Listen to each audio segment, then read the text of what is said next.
கேள்வி நேரம் நாளைக்கு மட்டும் இல்லை, எல்லா நாட்களிலும், நாளை தவிர எல்லா நாட்களிலும் கேள்வி நேரம்.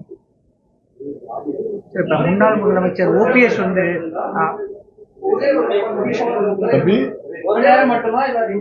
ஒவ்வொரு நேரம் காலை மட்டும்தான், 9:30 ஆரம்பிச்சு காலை மட்டும்தான், ஈவினிங் செஷன்ஸ் கிடையாது.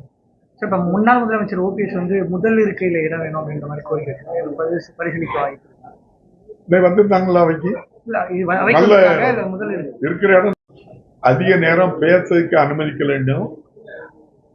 அதே போல நம்ம அவங்க மாண்புமிகு இன்றைய முதல்வர் மு.க. ஸ்டாலின் அவர்கள் பொறுப்பேற்ற பிறகுதான் நேரடி ஒளிபரப்பு.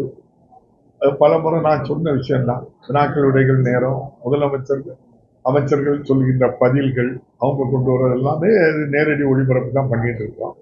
சட்டமன்றத்துக்குள்ளே நீங்க அவ்வளவு சேனலும் இருக்கு, நீங்க நிருபர்கள் அவ்வளவு பேரும் சட்டமன்றத்தில் இருக்கீங்க.